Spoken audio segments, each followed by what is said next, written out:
It's time to call our shots on today's episode. We have our college football conference championship predictions. We discuss the latest head coaching vacancies. We nominate our weekly Adam Gase Awards. And then we offer our NFL weekend forecast. Stay tuned for Monday's episode. We're going to record another CMS Sports History where we rank the top 10 centers in NHL history. If you like our show, you can follow us on Twitter at Call Our Shots. Tweet at us. Let us know how we're doing. Let's get into it. Making their way to the ring, the reigning, defending podcast champs, calling my shots. There's only one way you can take this, and it's in that ring. Who wants to go toe-to-toe with the champs? This is calling my shot. It's officially conference championship week. We have so many incredible games lined up this weekend with huge playoff implications. Zach, what's going on? You ready for conference championship week? And I mean, it's kind of sad though, because really the college football season's almost over. Yeah, it's crazy. It seems like it's gone just as fast as it came. So sucks, but hey, we got some hella good games this weekend. Yeah, pretty soon we're going to have to shift our focus into something else because football altogether will be gone. It always goes by way too fast. So you just have to enjoy every single game while you can. And especially even with a COVID shortened season, it really flew by. No doubt about it. For sure. We'll have to do some hockey dives or some more baseball dives or something to hold us over until hockey kicks up, if it ever does. And speaking of that, on Monday, we're going to release our top 10 NHL centers of all time. We've been doing a ton of research on this. It's some more CMS sports history for you. Yeah, it should be a good one. Make sure to check it out. We've got a lot of good stuff in there for you. All right, so let's get started. Before we dive straight into our conference championship picks, we have to start out with our favorite segment and your favorite segment, the weekly Adam Gase Award, otherwise known as the AGA. So, Zach, who are you nominating this week for worst coaching blunders that you saw? All right, so before I get into this, did you watch the LSU-Florida game on Saturday? Yes. We will talk about that here in a few minutes, or Shoegate, as some are calling it. But I'm nominating Dan Mullen for two reasons, really. So for everybody who does not know, which is zero people, Marco Wilson threw an LSU wide receiver's cleat down the field after they made a key stop on third down. They got called for an excessive celebration penalty, a personal foul, gave LSU a first down, went on to win the game. So why I tell you this is that means that Florida, Dan Mullen, Marco Wilson, and all these Gators were not ready for the big time. You don't see Alabama doing that. You don't see Clemson doing that. These teams act like they've been there before. Florida hasn't been there in a while, I understand, but my goodness, you got to have some understanding of the situation. So that is my first reason. And my second reason is Kyle Pitts, the tight end for Florida, who has just been wrecking defenses all year, who is arguably one of the best players in the country, did not play in this game because Dan Mullen set him out so he could be 100% for Alabama. Well, that kind of came back to bite him, didn't it? Florida's offense was stifled most of the game, couldn't really get a lot going. Boy, Kyle Pitts sure would have been a nice target down there. So I'm picking Danny Boy, Dan Million as some call him. I'm taking Dan Mullen. What you got? I think that is a very worthy nomination. And it seems to me like Dan Mullen was coaching scared. You know, you could say he was trying to protect his star player, but they needed to win that game. And now we can get into this a little bit later, but even if Florida somehow wins the SEC championship, I can't imagine that they'll get put into the college football playoff. So that was a horrible coaching blunder, very worthy nomination. And I've also never seen a player throw a shoe 20 yards downfield and cost them the game. Just looking at the Kyle Pitts thing, man, it to me, that is Dan Mullen saying, hey, we don't need our best players to win this game, and we don't have to play our best to win this game. And again, boy, that put his foot right in his mouth. That sure came back to bite him. Pride comes before the fall. So my nomination for the AGA this week is none other than offensive coordinator Shane Steichen for the Los Angeles Chargers. And I'd like to throw Anthony Lynn in here too because, one, he hired him, and also Anthony Lynn, I am still surprised he still has a head coaching job. But anyway, so Shane Steichen decides to run the ball on 3rd and 1 with 22 seconds left before halftime against the Falcons. They were down 17-10, and he calls a run play, and the running back doesn't go out of bounds at all. So then they try to rush their field goal unit on and can't get it off in time because there was too many players on the field, and then the game clock expired. I don't know how you can make such a horrible blunder at this level and how you can maintain a job after a mistake like that. I can't even imagine many high school offensive coordinators that would make that play call. I mean, it's football 101, common sense. They're very lucky they won the game, because if they didn't, the guy probably would have gotten blasted more. At that level, that can't happen. I just think it's uncalled for, and it just shows you the Chargers coaching staff and how incompetent they are. No, that's a really good one. You know, at the NFL level and even at the college level, we take these things for granted that, hey, time management, player management, who lines up where. We always think that these things are just given. If an NFL coach can't get his shit together, what does that say for the rest of the staff and his players? I mean, it's just a mess. That's just unacceptable.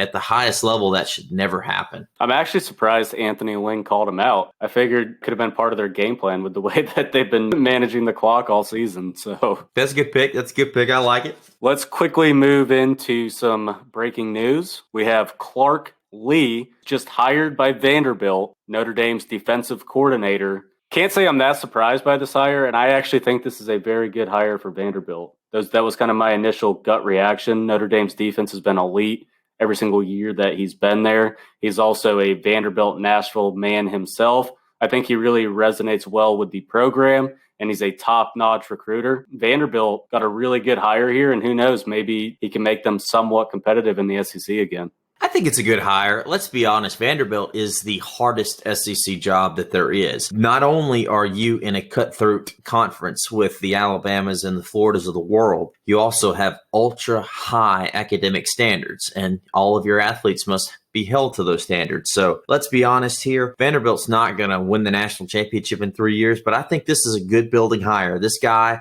I believe it's his first head coaching job. He's going to get out there and kind of prove what he's got. It should be good for the Commodores, and maybe he can make a little history without having to put a little female kicker in there. Good take. Sarah Fuller did well this week. I'm glad she did, by the way. Yeah, I think it's a great hire. They kind of had to take a chance on someone, and as I alluded to earlier, Notre Dame's defense has been elite for many years under him, and a good hire for Vanderbilt considering the other options that they had. And because he's an alum and can resonate with the program, I think it should speak well for him. Would you agree that it's the worst job in the SEC? I mean, I'm just looking at past. For football, yes. But sure, I would say in a couple other sports like baseball, Vanderbilt's probably the best coaching job you could get. For sure. Well, getting double the amount of scholarships everybody else gets doesn't hurt. But I'm just saying, you look at their number of players in the NFL, you look at the number of coaches, although James Franklin, boy, howdy, did he pull some wool over some people's eyes going from Vanderbilt up to Penn State. So, but I'm just saying, I don't think it's a really tough job. You're right. I think you have to get someone in there that loves the place and can connect to it. And time will tell if Clark Lee can do that. Yep. So, another crazy announcement. Auburn pays $21 million to fire their head football coach, Gus Malzahn. So there's been a lot of talk about different candidates. Most people, from what I've been researching so far, are saying that it's Hugh Freeze's job to lose. And apparently there's already been speculation with Liberty searching for a new coach, recruiting from some Texas high schools. Those are just some of the rumors going around. I know some people are also saying that Kevin Steele is a fan favorite and a favorite for the boosters. But you're also getting guys like Billy Napier getting thrown around, and then Mario Cristobal. So, Zach, who do you think is the favorite to replace him? And then also, let's get into Gus Malzahn a little bit, because I have an earful for Auburn boosters, because I don't think that he deserved to be let go. I have heard a little bit of the Hugh Freeze thing, but the two main names I have heard is Mario Cristobal and Kevin Steele. I think the fan base wants Kevin Steele because Auburn has had some really good defenses the last few years, but we'll see on that. Man, Gus, this $21 million buyout, he's getting half in the next 30 days, and he's going to get the other half in the next 4 years. Man, it's weird. He was 68-35 and 39-27 in conference play over his 8 years. He's averaged more than 8 wins a year. Won the SEC in 2013 and played for it again in 2017 in the championship. And he's 3-5 against Saban with the most wins against Alabama in the last decade. This has been rumored to be going on, even before when Gus signed his 7-year extension a few years ago. Auburn fans are fiery. They don't want to be little brother. I understand their frustration. They're never going to be Alabama, but by God, they want to beat them every year. So they want championships. I think Auburn's a top 15 job right there in maybe top 15 to 20 at least. They're going to be able to get a big name. It's just who's out there. I don't know that the big names are out there. They're not going to go after Harbaugh or anybody. So We'll see. I'm betting it's going to be Kevin Steele. That's my bet. What do you think? Well, a lot of the rumor mill, like I said, with Liberty basically searching for new head coaches and declaring that Hugh Freeze is on his way out, there's been a lot of connections with that. I'll be interested to see how that shapes up. I don't think that he would be an upgrade over Malzahn necessarily. You're probably right, though, about Kevin Steele. If boosters were willing to pay $21 million, they clearly have a lot of sway and influence as to who they want to replace Malzahn. But I want to get a little bit into his coaching record also, because you mentioned some of his stats already. But the other thing is he's won the SEC West twice during his tenure. That's more than any other team in the SEC West against Nick Saban for any head coach. That's pretty hard to do considering you're going up against arguably the greatest coach of all time. The only knock I think that Auburn fans might be a little bit justified in is Malzahn's record in bowl games. But he's 68-35, 39-27. And in 2017, they beat 2 number 1 ranked teams. They went on that incredible run. They beat Georgia. They beat Alabama. Every single year, I mean, with Malzahn, sure, they could be unpredictable at times, but they were still a team that could literally beat anybody in the country at any given time.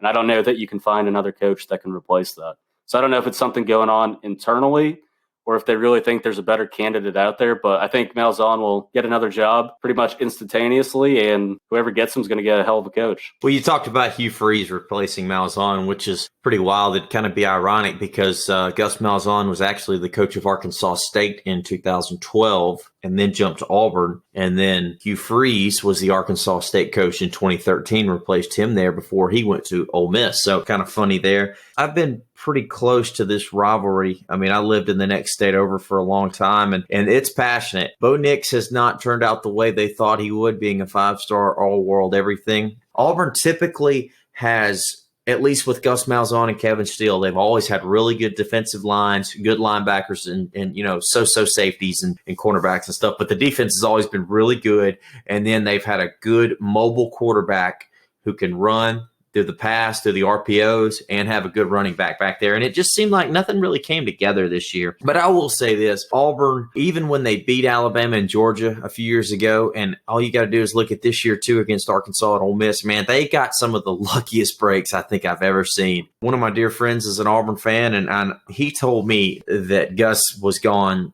before the year started. He was like, it's over. And I was like, yeah, but lo and behold, he was right, man. I'm kind of shocked. Did he want Gus out? He did. He wanted, Gus was supposed to be this offensive guru and everything. And the defense had been slipping of late. Part of that's Kevin Steele, but the other part of it's recruiting. Do you want another offensive guru / what's the new fad? I don't know. I don't know what they need. I don't want to discount and say that Malzahn's not an offensive guru, because you look at a guy like Jarrett Stidham, who honestly looks terrible in the NFL, but if you look at all the success that he had in college, I think you can attribute that a lot to what Gus Malzahn did in developing him. Yeah, 10 years. And also Cam Newton also. 8 years ago, because he ran the spread and all these motions and stuff. It was wild. I mean, Brandon Marshall was his quarterback after Cam Newton, was one of the best SEC quarterbacks I can remember because he could move and he could fling it. But when rules changed to allow substitutions on defense, it seems like the players were able to come in fresh on the defensive side of the ball, and that really hurt his kind of. I mean, you look at some of Auburn's numbers from 2013, 2014, 2015 compared to now.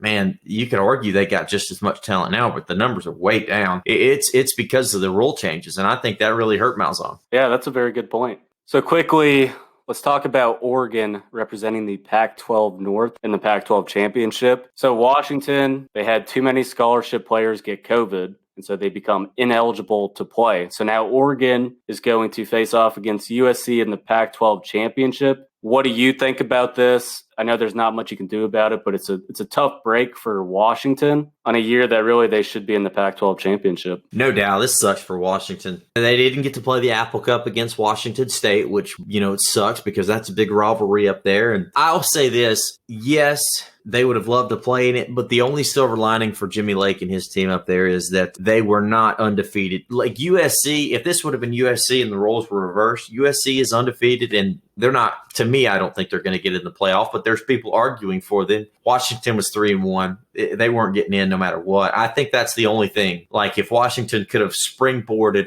off of the Pac-12 championship into the playoffs, this would have been devastating. But, it sucks. But somebody was going to miss the conference championship game. I guess it just had to be Washington. That's a good point. And honestly, I don't know that Oregon is much worse than Washington. If you look at their numbers statistically, Oregon's lost 2 games in a row, but you could make the argument that Oregon has better players and is the better team overall. So sure. And then quickly, Jim Harbaugh is very confident that he's not going to lose his job. He's first saying that he's going to talk about a contract extension with the athletic director next year.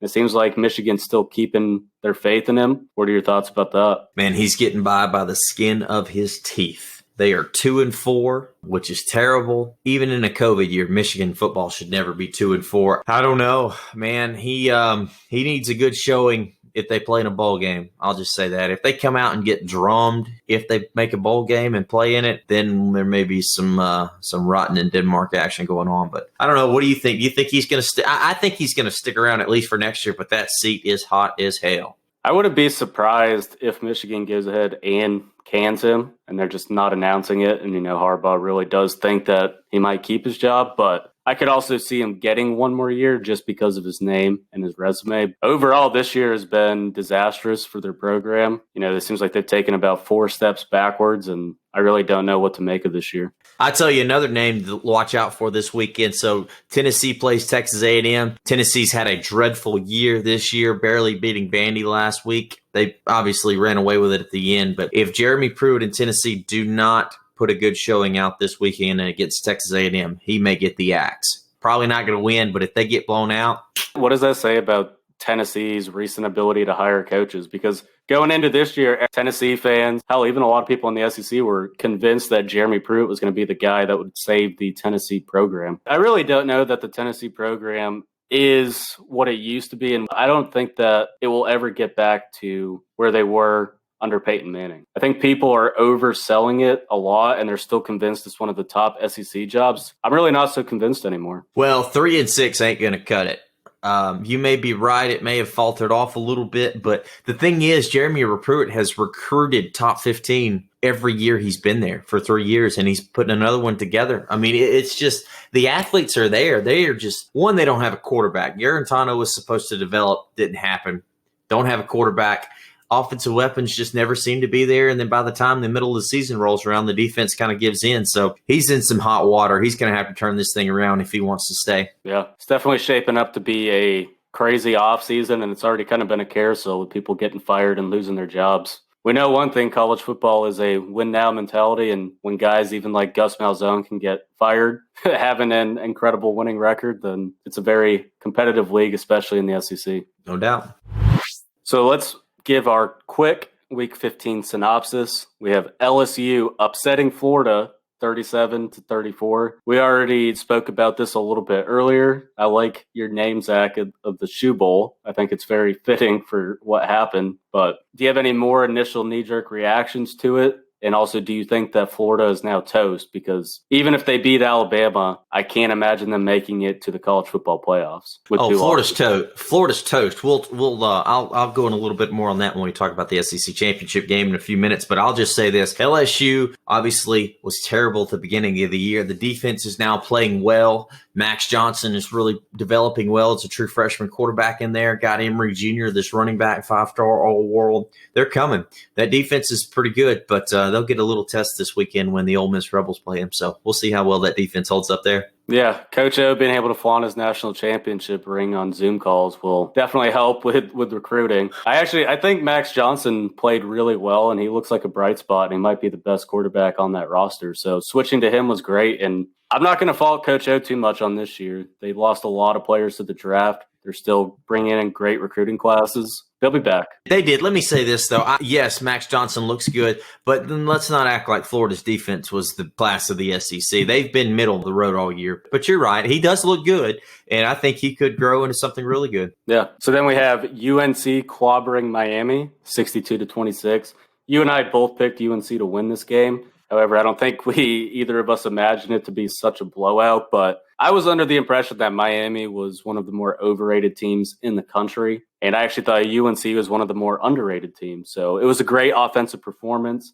Sam Howell is definitely going to get drafted, and he's really helping his capital. Man, Miami never had a chance. North Carolina had the ball for 40 minutes, ran for 554 yards, had a back with 300 yards, had a back with 250 yards. 778 yards of offense in 40 minutes time of possession is going to win you a lot of ball games. So good on Mac Brown. Yeah. So then we have former Gamecocks quarterback Jake Bentley leading the way with a upset win for Utah over Colorado, 38-21. While I wasn't the biggest Bentley fan in college, it is cool to see him have some success. And I've always stated that he's a very talented quarterback. Most of it is mental with some of the decision making that he has. But if he can figure that out, he's really a talented player. And it's cool to see him have some success. I wish him nothing but the best. Yeah, look good. They outscored Colorado 28-7 in the second half and forced a couple turnovers. So, yeah, those are usually recipes for success. I was kind of flipping through channels and heard him say the name Bentley, and I was like, huh? I forgot he transferred, yeah. People forgot about him. So then we have the fake USC going undefeated with a win over UCLA. It was a very close game, but they're undefeated. The record says they're 5-0. I will say that the Pac-12 is very mediocre, so I don't know how much to take of this, whether or not they're for real or not, but they did go undefeated, and we'll see if they can beat Oregon. Yeah, this was a pretty gutsy win. USC had to score 20 points in the fourth quarter to come back and win. Slovis had 5 touchdowns. He had, I think, 2 picks, but it was a gutsy win. It was back and forth. Chip Kelly and his boys had a chance to win, but they just couldn't pull it off, so good win for the Trojans.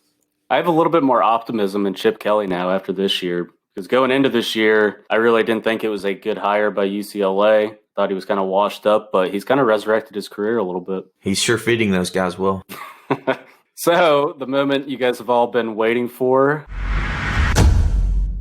Let's get into some conference championship previews, and we'll also give our predictions. So starting out, first game, we just talked about them a second ago. But let's begin with the Pac-12 championship. We have 3-2 Oregon facing off against number 13 USC, who is 5-0. The Trojans are 3-point favorites. I called them the fake USC once, but I won't refer to them anymore just because they went undefeated. So I can't really shit talk them right now. So I'll give them their normal name back temporarily. But we'll see what happens in the championship. So we talked about it earlier. USC scraped by UCLA last week, 43-38. They've played 3 nail-biter games this year, and they've looked beatable at times. Slovis, he's easily the best quarterback in the Pac-12, and I think he's kind of carrying their team. He has 1,601 yards, 15 touchdowns, 4 interceptions. He's really played at an elite level, and I have to wonder if they played a full schedule, if he would be in the Heisman talk, because he's only played in 5 games, so his numbers, relatively speaking, are solid. But Oregon, they've lost their last 2 games. I'm not really sure what happened. They started out the season great, but they've been on a downward spiral, losing to Oregon State and Cal. Their points per game between the 2 teams are very similar. 34.2 for Oregon, 35.2 for USC. However, I think USC is going to continue their hot streak. I think they'll take care of business against Oregon. I'll take them and the points. Yeah, I mean, this game is played at the LA Memorial Coliseum because USC has home field advantage. But, Slovis is hot. A lot of uncertainty with Oregon right now, with Cristobal maybe going to Auburn. So I'm going to take the Trojans. They're 3.5-point favorites. I'll take them. Okay, let's move into the Big Ten Championship. We have number 15, 6-1 Northwestern facing off against number 3, Ohio State, who is 5-0. Ohio State is favored by 20.5 points. Seems pretty ridiculous for a conference championship game, but Ohio State is one of the best teams in the country. Northwestern's sole loss came to Michigan State, but they blew out Illinois last week, resulting in Lovie Smith losing his job. They don't score a lot of points, but Northwestern has a great defense, and they like to control time of possession, like to bruise you, grind you down. Typical Big Ten football. And then you have Ohio State, who is a juggernaut on offense, but a little bit susceptible on defense. We saw Indiana put up 35 points. Northwestern has had a incredible run so far, but I don't think they can contend with the Ohio State Buckeyes. What I will say, though, is I think they'll cover, but I'll take Ohio State to win. Defensively, Northwestern's better. They only allow 14.6 points per game compared to Ohio State's 23.2. The Buckeyes are going to win this, no doubt, but 20.5 points is a lot. Northwestern can make it interesting. Yeah, I mean, this spread is gigantic, but I think it just speaks to how much Ohio State is the class of the Big Ten, and they're that much better than everybody else. You know, Fitzgerald does a great job. He does a lot with a little up there at Northwestern, but nothing's going to stop Ohio State from getting in the playoffs. I think they cover, actually. I'm going to take the Buckeyes. I just don't think Northwestern can hang around with them for 4 quarters. Okay, so next we have the Big 12 Championship, and we have number 12, Oklahoma, who is 7-2, facing off against number 8, Iowa State, who is 8-2. The Sooners are favored by 5 points, which is a little bit surprising to me. I figured the spread would be more around 3 points, considering Iowa State beat them earlier in the season. They beat them 37-30. The Cyclones' 2 losses came to Louisiana and Oklahoma State. Oklahoma is on a tear right now, and they look like one of the most improved teams in the country. Rattler is easily the best Big 12 quarterback. I'm finally going to give him a little bit of credit, Zach, because I know you've been dishing me for that. But, you know, Purdy himself's not bad. He's a good quarterback. The Cyclones also have Breece Hall, who is the best running back in the Big 12.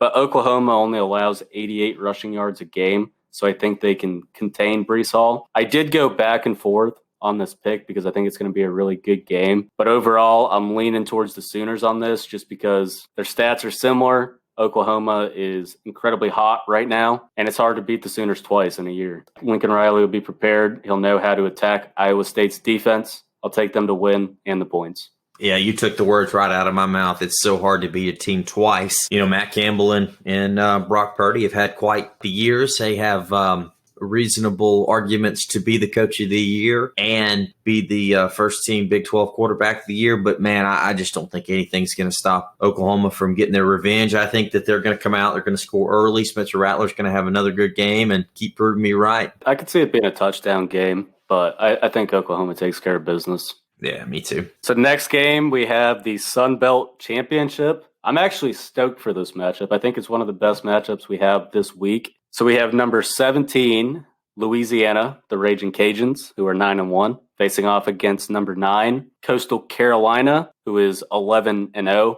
The Chanticleers are favored by 4 points. Seems about right. They played a field goal game earlier that Coastal ended up winning 37-20. Louisiana does have a big win over Iowa State, which I think is better than any of Coastal Carolina's wins. ESPN FPI has Coastal favored at 56.9%. Grayson McCall, he's played incredible this year. He's actually one of the more underrated quarterbacks in college football. But I will say Levi Lewis is not really a slouch either. And Coastal definitely has the edge on offense, but Louisiana has the edge on defense. Similar to what I said earlier with my Oklahoma take, it's really hard to beat a team twice, and because it was such a nail-biter last time, I'm going to take the Raging Cajuns to win this one and make it interesting in the Sun Belt. Yeah, like you said, McCall's had a hell of a year, 23 touchdowns, 2 interceptions. You know, Coastal Carolina really squeaked by Troy after that big win at BYU. Man, they were behind for a good bit of the game and had to come back and win. I think Napier's going to avenge his loss earlier in the year. I think Louisiana's going to pull this out. It's going to be close. I don't see them running away with it, but I just think that Coastal Carolina's kind of been flimsy of late with even though they're winning. I think it finally catches up to them. But by the way, who would have thought that the Sun Belt would have been a top 20 matchup? Kudos to them. Yeah, and even Appalachian State, they've kind of had a down year, but they've at least been respectable this year. So it's been a really good showing for the Sun Belt overall. And I think this is going to be an incredible game. It's going to go back and forth, and it's probably going to come down to a field goal again. I like the Raging Cajuns. Napier's trying to get a nice job, so I'll roll them. Next matchup, we have the ACC Championship and a huge rematch with number 4 Clemson, who is 9-1, facing off against number 2 Notre Dame, who are 10-0. Clemsox is favored by 10.5 points. I think this is ridiculous. Just going to go ahead and say this. Sure, Ulagole was the quarterback last time, and it wasn't Trevor Lawrence. But people are forgetting that Notre Dame was also missing a few of their key wide receivers. And if you look at Clemson's offensive efficiency from what Ulagole put up compared to what Trevor Lawrence is putting up, they're very similar. So I don't think it's such a night and day difference. And also the fact that Notre Dame has some receivers coming back and their defense has played well. 10.5 points is ridiculous considering Notre Dame already beat Clemson once this year. Ian Book, been one of the best quarterbacks in the country. Rightfully so. He is a Heisman candidate. Zach's smiling because I think he knows where I'm going to go. For those who can't see, I'm giving him the Hulk Hogan ear because I know what's coming. Kyron Williams, think about this, Zach, has had a better year running the ball than Travis Etienne. Why are we not talking about him? Notre Dame, obviously, we know how good their defense is with Lee Clark getting the Vanderbilt head coaching job. It's going to be a hell of a game. I think 10.5 points is way too much, and people just are completely underrating Notre Dame. I think their magic continues here. I'm picking the upset. I'm picking Notre Dame to win it. I know Trevor Lawrence is coming back, but I picked Notre Dame last time and it worked out for me. You thought I was crazy. Still, I think they have Clemson's number this year. I know Dabo and the boys are going to be seeking revenge, but Ulagole is a hell of a quarterback. And like I said, the contrast between him and Lawrence, offensive efficiency-wise, it's about the same. And Notre Dame's getting back some of their key wide receivers. You had so much bullshit in your throat you couldn't even cough it up just a minute ago. Are you kidding me? Give me the Irish. ACC Trevor Lawrence is back. There is no better big game coach in college football besides Nick Saban than Dabo Swinney. Trevor Lawrence is back. We all know Notre Dame beat him. It's different. Trevor Lawrence is playing like a man possessed. Clemson's going to win by more than 2 touchdowns. I'm sorry you hate them, but it's reality. Clemson's winning this ball game. You think they win by more than 2 touchdowns? Yeah. Disagree. I think the Fighting Irish are going to take this and shock the world. Call it a hot take, but I'm rolling with it. All right, we'll see. Right again. Okay. Do you think if Notre Dame loses, do you think both them and Clemson deserve a spot in the playoffs? Depending on the score of this game. If it's a blowout, Notre Dame might get snubbed out of the playoffs. But if it's a close game, then I think they have a very convincing argument. Okay. And if Clemson loses, obviously they have no chance of making the playoffs. Yeah, they're done. They're done. Trevor Lawrence will opt out. Yep. So stay tuned. The Fighting Irish are going to roll and shock the world. I'm calling my shot, Zach. You can hate on it. Okay. It's going to happen. Yeah, I take it you're gonna pick Tulsa too, since we're just picking the huge underdogs at this moment. We'll get into it. So now we have the AAC championship. We have number 20 Tulsa, who is 6-1, facing off against number 6 Cincinnati, who is 8-0. Cincinnati's favored by 14 points, rightfully so. The only thing I'll say about Cincinnati is they really haven't played anyone this year. So to me, that's the one thing that is a little bit discouraging about their resume. To Tulsa's credit, they did play a Power 5 team in Oklahoma State. They lost 16-7, but they at least played someone relevant. The only stat that Tulsa beat Cincinnati on is passing yards per game with 251.7 compared to Cincinnati's 238.9. I got to roll with Cincinnati here. They win, and I think they cover. They're just easily the best team in the AAC. This will be their toughest test, though, of the year, and it should be a great matchup, but Cincinnati's on a hot streak. I think they continue their success and win the AAC and cover. Yeah, these two teams were supposed to play earlier in the year, but this game was canceled due to COVID complications.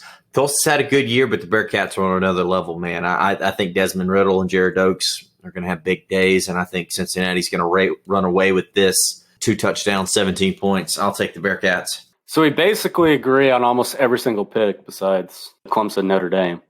Yeah. Just wait and see, Zach. Just wait and see. Okay. So let's move on. So now Dalton's going to take Florida, and I'm going to take Alabama for all the marbles. So we have the SEC championship. We have number 1 Alabama, 10-0, versus number 11 Florida, who is 8-2. Alabama are 13.5 point favorites. Rightfully so. With how? Let me ask you this: how much do you think last week affected the spread for this championship game? A fair amount. I think it has more to do with Florida's motivation now that they are not going to make the playoff And they're in a dangerous spot of just kind of being unmotivated than it actually did their performance against LSU. That's my personal opinion. What do you think? I think it did. I mean, I would imagine it being more of a 7-point spread had Florida took care of business against LSU. But I will say Kyle Trask, he's thrown 40 touchdowns this year with only 5 interceptions. I still think he's a very worthy Heisman candidate, and he still had an incredible year. And as we talked about earlier, the fact that Kyle Pitts didn't play in that game against LSU was a complete game changer. So to me, Trask is the best quarterback in the SEC. If you look at his numbers overall, and I think Florida can hang with anyone at any given point just due to how great their offense is, especially when they have Kyle Pitts back in. My only concern with Florida is their rushing attack. It's been very mediocre this year, especially for the SEC. And Alabama does have a great rushing defense. Mac Jones has also played incredibly well. He's definitely helped his draft capital. And Alabama this year has really looked unstoppable. My pick for this is Alabama's obviously going to win. I don't think anyone can question that. But the 13.5 points is where it gets interesting, and I think Florida can cover. They need to avenge their embarrassment last week. They come out motivated with Pitts back on the field. Hopefully they won't throw another shoe, but I think they can cover the 13.5 points. But Alabama's still going to win this. Let's be real. Man, I understand what you're saying, but again, I don't think Florida has anything to play for. They're not going to make the playoff. Alabama has everything to play for. Mac Jones has had a pretty good year himself. Obviously, it doesn't hurt to have Devontae Smith back there and Najee Harris. But this game, Alabama, in my opinion, was already a step above Florida just because I think Alabama's defense is better. But I see this one getting ugly. I think that Florida's, like I said, they're not going to have a ton to play for, and they're not going to be too motivated. So Kyle Trask has to throw for 4 touchdowns for this to be any kind of game. But I'm going to say the Tide rolls. I'm going to say they win big. Hypothetical scenario here. Let's say Florida somehow beats Alabama convincingly by 2 touchdowns, and they win the SEC. Do they get into the playoff, or do they even have a case to get in? The only way that happens is, 1, they have to drum Alabama. 2, Ohio State has to lose to Northwestern. And 3, Tennessee has to beat Texas A&M. To me, that's the only way it gets in, because I think it's going to be hard to keep Alabama out even with the loss. But yes, theoretically, if they just come out and lay an absolute egg, it could happen. But Florida's going to have about 7 or 8 dominoes fall for them to at least have a chance. I just don't see it happening. Yeah, it's crazy. I never would have thought that Florida would have lost to LSU. I really liked them going into this year. Yes, I did too. But it just goes to show you, Florida thinking that they're better than LSU, you can never underestimate your opponent. Even though LSU's had a terrible year, man, the SEC is still decently tight with the team's talent level similar. I mean, LSU is still top 5 recruiting classes. It's not like they're just devoid of talent. They just haven't been able to put anything together. So Dan Mullen really failed at getting their troops going last week. So, he's just going to have to live with it. So how confident are you in our bet that Dan Mullen will win a national championship over Kirby Smart? I still think Smart's going to win it over. I mean, if you look at the blunder that Dan Mullen just made, you can't feel too confident about that. Kirby Smart has had the same football team for the past 4 years, and they have never gotten any better. They have always been stagnant. They just need a quarterback. Put Kyle Trask on the Bulldogs. Well, they had Justin Fields back there, but they told him to get lost. So that's kind of where. That's a fair point. That was Kirby Smart. No, Dan Mullen has consistently elevated the Florida program back to prominence. Man, probably next year won't be the year because Kyle Trask is probably going to go pro. But man, once he gets another quarterback in there with 2 or 3 years of experience, man, look out. So let's kick it over to some NFL coverage. Week 14 was pretty crazy with some major upsets.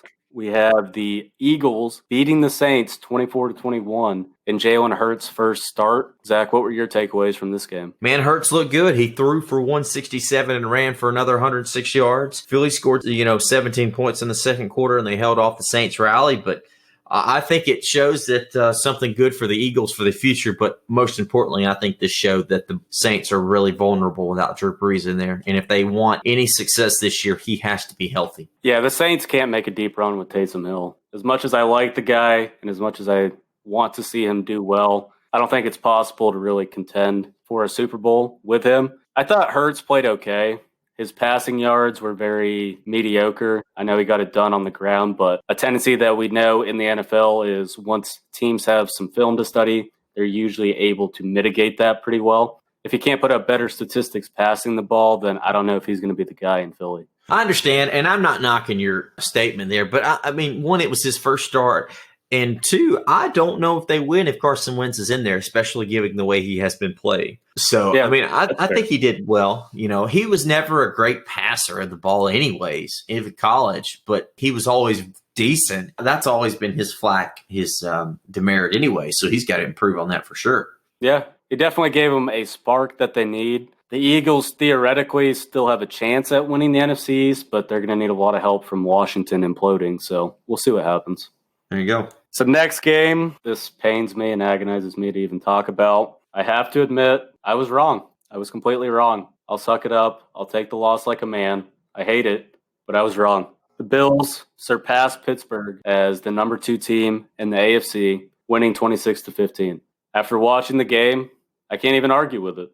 And I just have to give the Bills the respect that they deserve. One of my main takeaways from this game was the Ben Roethlisberger pick six. Kind of shifted the momentum into the Bills' favor, and then after that, they took care of business. If we take away the pick six, I still don't know that the Steelers win just because their offense looks so anemic. And they have a huge issue right now with being able to run the ball. If everything gets put on Ben's shoulders and he has to throw 50 passes a game, I really don't know that the Steelers can make a deep run. They need some sort of run game to really have a chance at making it to the Super Bowl. Their defense is still elite, and I think they played great. They definitely weren't the problem here. But I got to tip my cap to Buffalo, give Josh Allen the credit that he deserved. I mean, he threw 2 picks, but he bounced back. The Bills' defense played amazing.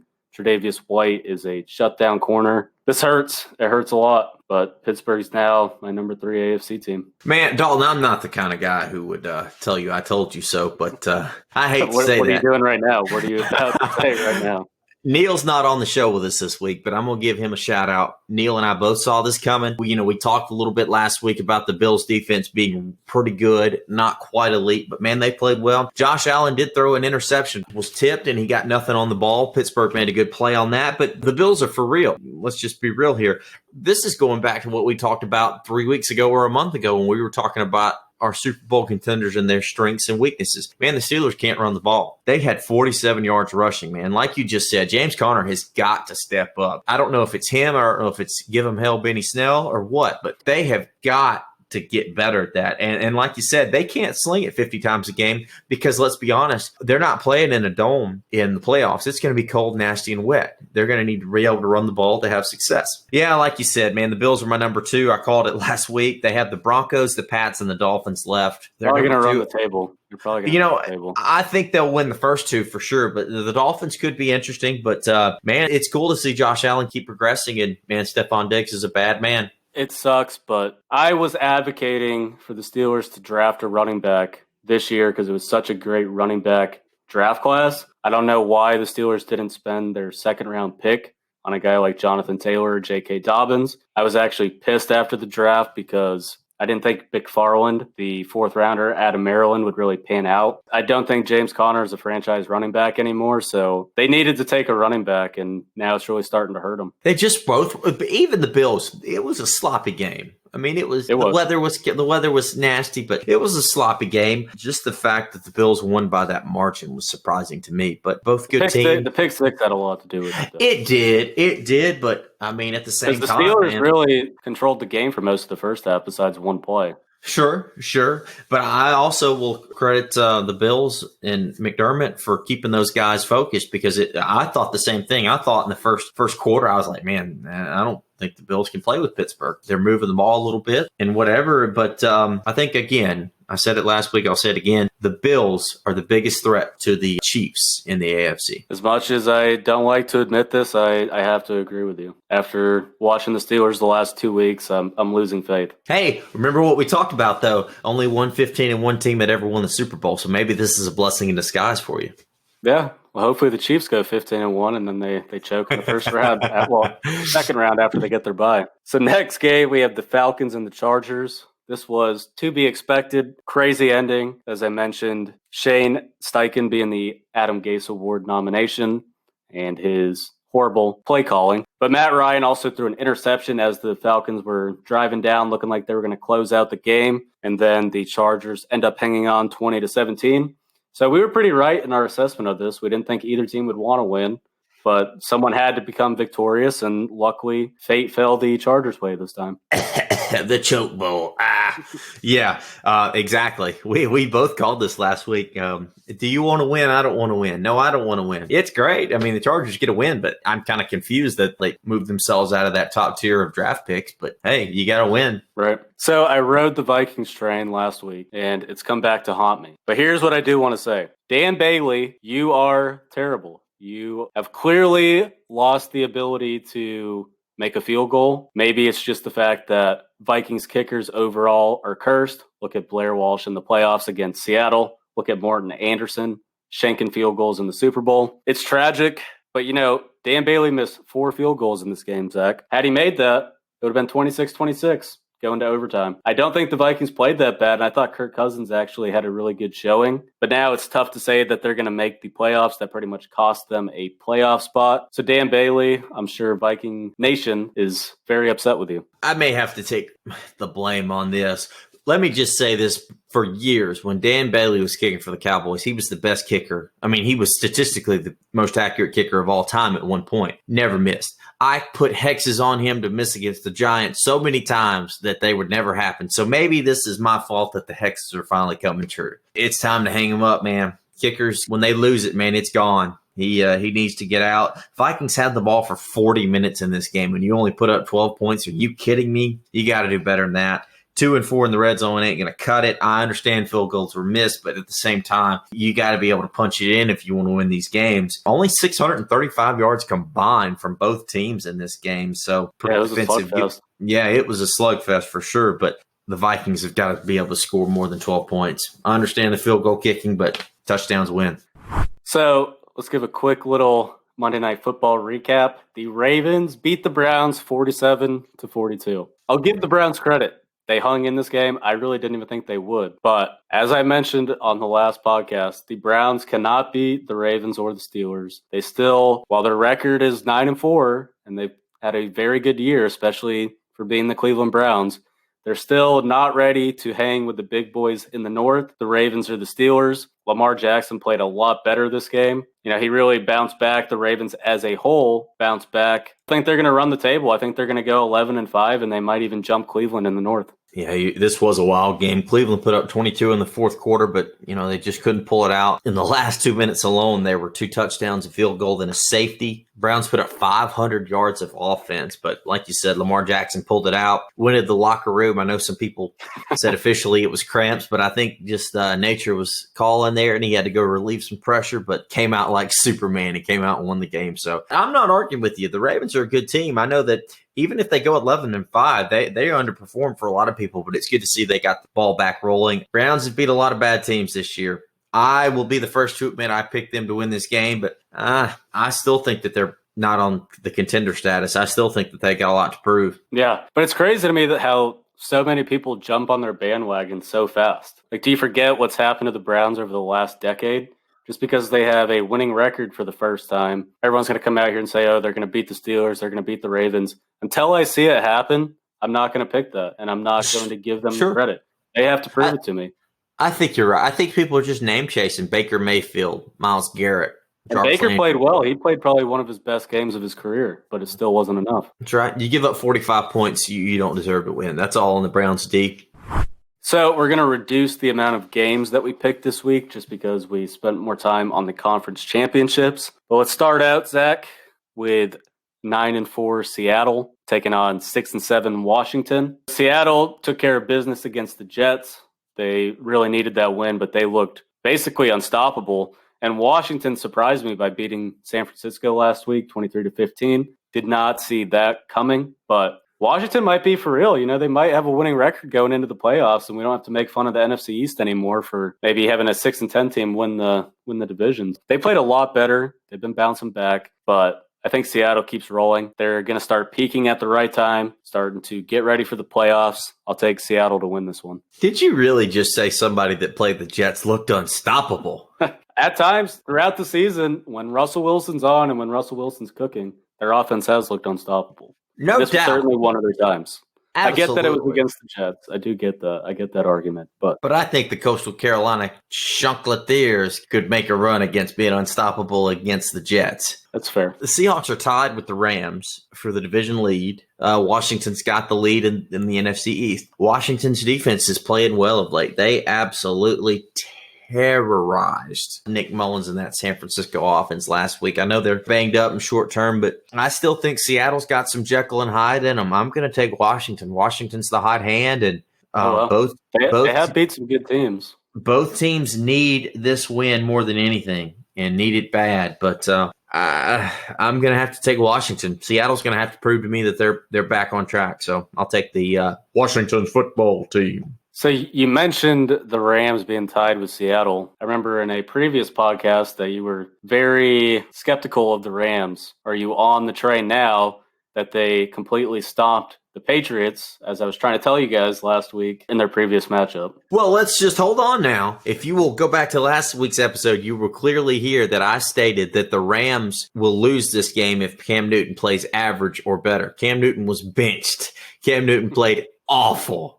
Okay, so technically I was not wrong. I missed the game. I missed picking the game, but my reason for it was not wrong. I think the Rams have actually been more consistent than the Seahawks, especially of late. The Seahawks are more talented offensively, but obviously the defense is leaning more towards Los Angeles. As of now, I think I'm going to swap. I think I'd have to put some money on the Rams winning the division. I hope they don't, but I think that they will. Interesting. What about you? Are you sticking with the Rams? Are you taking the unstoppable Seahawks after they beat the Jets? I'm still going to ride with Seattle. That was my pick to represent the NFC in the Super Bowl, my preseason prediction. So I'm still going to roll with that, but I wouldn't be shocked. I'd have to really dig deep into their remaining schedule, but I still think Seattle can do it. So next game, we just talked about this a little bit earlier. We have the reeling 6-7 Patriots facing off against the 8-5 Dolphins. The Dolphins, I'm going to give them a lot of respect for the way that they bounced back and hung in there against the Chiefs last week. They did. They played really well, and I think the Dolphins have really showed that they're a dangerous team. I hope the Steelers don't have to play them. I really don't, because if they do, I mean, Miami's a very dangerous team in the AFC. Mike Gesicki, tight end out of Penn State, looked a lot better. Their running game's starting to come back to form. Brian Flores, to me, should be one of the Coach of the Year candidates for the performance that he's had so far. And they made it interesting with the Chiefs last week. Patriots, I think their season's done. This could be a game that Bill Belichick somehow pulls out of his ass, but I don't think it's going to happen. I'll take the Dolphins. Yeah, going to your point there, let's just say if the Steelers play the Dolphins in the playoffs, it's going to be in Pittsburgh when it's cold and nasty. It's not going to be down there in the warmth and nice weather of that dome in Miami. So I think you'll be okay. But, man, as much as I hate to say it, I think the Patriots, they need to give up on Cam. He's just let me down week after week after week. I don't know. He just doesn't have it right now. You're right. The Dolphins did look really good against the Chiefs. The defense was really opportunistic against Mahomes. They just came up short. I'm going to take the Fins. I think they're going to be 9-5 after this week. And you're right. Brian Flores does deserve the Coach of the Year. What does it say about the Chiefs, though, that Patrick Mahomes can throw 3 interceptions and still they can win convincingly? I mean, it's so ridiculous. It's honestly unfair at this point. But You're right. Can throw 3 interceptions, and it really doesn't matter. They still win the game. To me, I just think that shows how much more talented they are than everybody else, that he can have the worst game statistically of his career, and they can still pretty much put it in the bag. The Chiefs are just really good, man. To beat them, you are going to have to – I don't think it's possible to outscore them. I don't, and I don't think you can shut them down. I think you're going to have to control the clock and go on some long drives to shorten the game. You know, I don't see Roethlisberger outscoring them, and I don't see the Bills shutting them down. You're going to have to really and the problem with the Bills, too, is like the Steelers, they also can't run the ball. So that's very favorable for the Chiefs. I had a big talk with one of my good friends that's a Chiefs fan, and he was actually telling me yesterday that the Titans were his biggest fear because the Chiefs can't stop Derrick Henry. And, I mean, you look last year, the Titans were up big on them in the playoffs. The Chiefs came back and won. Problem with I'm not going to count the Titans out, especially with King Henry He might hit 2,000 yards. He might break Dickerson's rushing record. Think about that. The problem with the Titans is that I don't think that Tannehill is a good serviceable quarterback, but I don't think he can complement Henry enough to keep scoring, because you've got to keep scoring. It's tough. That's why the Chiefs are where they are, 12-1, and that's why they won the Super Bowl last year. Right. So we just spent a lot of time talking about them, but the next matchup we have on our slate is the 12-1 Chiefs versus the 10-3 Saints. We saw that the Saints definitely have weaknesses with Drew Brees out. They got exploited last week by Philadelphia. While it was a close game without Drew Brees, I really don't think that Taysom Hill can hang with him. And maybe this is a bounce-back game for Sean Payton, and he surprises all of us. But until I see otherwise, I'm going to keep rolling with the Chiefs. Yeah, I agreed. At the time of this, Drew Brees is still questionable. I don't think it matters. I think no weather issues in there inside that dome. I think Patrick Mahomes and Travis Kelce are going to go off. I just think the Chiefs are going to win. But I will say this, Kansas City needs to finish a game and shut the door. All the time they go up huge and these teams creep back into it only to come up short. I'd like to see Kansas City shut the door one time. That's a good point. Next game, we have a battle in the NFC North. The 6-7 Bears versus the 6-7 Vikings. I rode both teams last week. The Bears proved me right. The Vikings proved me wrong. But when I analyze these two teams, I still think the Vikings have the edge offensively, especially with wide receivers.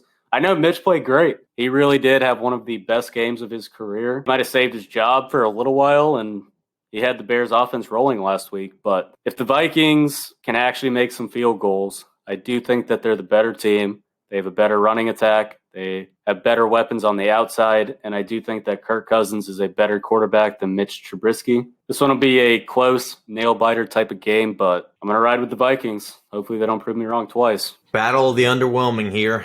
I'm going the other way. I think Trubisky has played better of late, and it just seems like the Vikings always let you down, man. I'm thinking it's going to come down. They're going to be down by 1 or 2 and kicking a field goal to win the game and miss it and lose. So I'm going to take the Bears.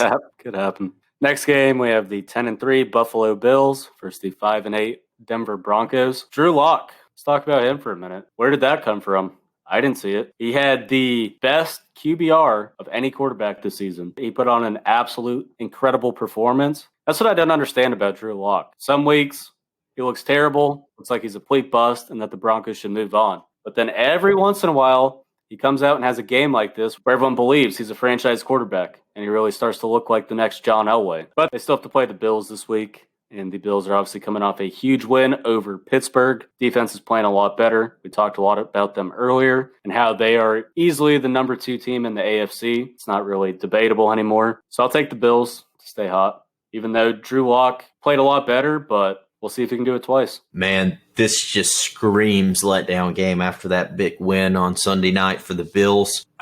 Man, Drew Lock did play well. To me, honestly, this is the hardest game for me to pick because I just see the Bills just laying an absolute egg, but I'm going to ride with him. I think Drew Lock, he played well, but I just don't think that the Broncos can beat him. I'm going to take Buffalo. Do you think Lock is the answer in Denver, or do you still think they need to move on? He had a really good game last week, but I'm going to need to see some more sample size before I just claim him the victor.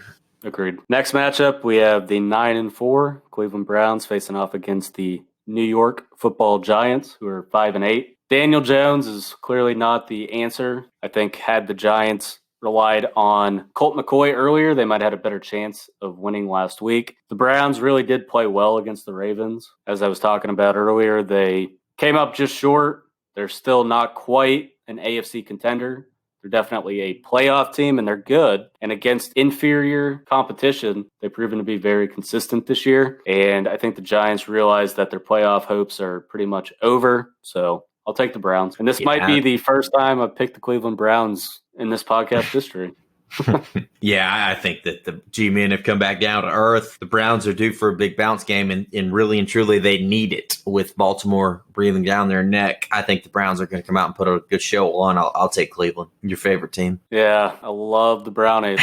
I'm going to get that on sound clip and just play it over and over and over. Yeah, well, if the Browns, they beat the Steelers, I have to change the Patreon profile page to the Cleveland Browns logo. So I am praying that doesn't happen. And by the way, if you guys enjoy our content and you want to see the show grow and you want us to continue coming out with new segments, you can support us at patreon.com/callingmyshots. And if you want to follow us on Twitter, our handle is at callershots. Tweet at us. Let us know if you agree with our picks, if we're complete idiots who shouldn't be talking sports. That's right. Leave us a comment, leave us a like, send us a smoke signal or a carrier pigeon, man. Let us know what you think. So last matchup, we have the 4-8-1 Philadelphia Eagles facing off against the Arizona Cardinals, who are 7-6. Cardinals and Eagles both took care of business last week. Kyler Murray had a bounce-back game. The Cardinals looked really well against the Giants, but the Eagles had a very convincing win against the Saints. My question is, can the Eagles do it?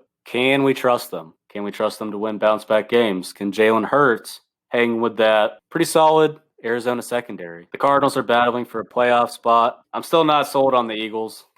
I think Zach's right. I'm going to take the Cardinals. Yeah, I'm holding up a no. Can we trust them? No, absolutely not. We can't. They had a really good game against New Orleans, but let's be real here. If Drew Brees is playing that game, it may be different. Jalen Hurts, good game. Show me some more. I'm going to need to see some more. Cardinals are really struggling of late. They need a win for their playoff lives. They are falling out of that NFC West with the Rams and Seahawks holding steady, so they need a win. They're holding the number 3 wild card right now. They are. Just barely, they are. Just barely. They are, but the warmth of that Arizona dome is a lot nicer than going to play up in Seattle or something. So I'm going Cardinals. I think that Kyler Murray's due for a big game. I think a lot of the NFL is momentum and bounce backs, and I think they're due for a big bounce back game. Be better considering we have the fantasy playoffs starting, and I have him in 2 of my leagues that I've made the playoffs in. So if he doesn't, I'm going to be quite disappointed because I thought I was a genius for drafting him all year, and he's really played well except for the last couple of weeks. So if he shits the bed now in the first round of the playoffs, I'm going to be pissed. I would just like to take this moment to point out that I started 0-3 this year in our league, and I made the playoffs, which kept the streak alive. I am 100% every league I've ever participated in, which has probably been 15 to 20. I have made the playoffs every time. So I didn't think you were going to get in, Zach. it was close. We had to win yesterday, but we pulled it out. He snuck in there. Unfortunately, I'm not facing off against Zach. I'm playing another one of our hopeful listeners. I think he's still a listener, Christian McMaffrey. Just want to say, you better bring your A game. I've been on an absolute tear. I know I lost a bullshit matchup last week by 0.4 points, but it really doesn't matter. We knew it was going to come down to this. We're 1-2 in our division. Bring your A game. Be ready. It's coming. Good old fantasy football playoffs. Well, all I'll say is Devontae Parker didn't do me really any good this weekend, give me a big old goose egg, but thankfully we rode Derrick Henry into the playoffs, so hopefully he can keep pummeling out. I hope you're right. I hope he does go for 300 yards this weekend, go for Eric Dickerson's record, because that'll only help me. So yeah, I have Henry in another league too, so I'll definitely be pulling for him. But stay tuned on Monday because we're going to release our top 10 hockey centers of all time. This is another incredibly hard list to rank. Been going through it, and there's just so many guys. You can make a lot of different arguments, but I feel good about my list. Zach's pretty well versed in hockey too, so it should be a great episode. Yeah, so we're gonna have instead of a swear jar, we're gonna have a little jar for every time we mispronounce a French pronunciation. We're gonna throw a quarter or something in there. So make sure you check in for that. It's gonna be a good episode. We're excited to do it. We both Bellevue. Jean Bellevue, Le Magnifique, Marcel Dion. We'll see. It'll be good. 2 Southern boys talking hockey. We're ready for it. That wraps up this week's episode of Call My Shots. It's going to be a great football weekend, conference championships, pivotal NFL matchups, getting ready for the playoffs, so be glued to your TV. That's right. Don't be afraid to leave us a like, drop us a comment, do whatever you need to do. Let us know how we're doing, and thanks for listening. This has been Calling My Shots. Shots.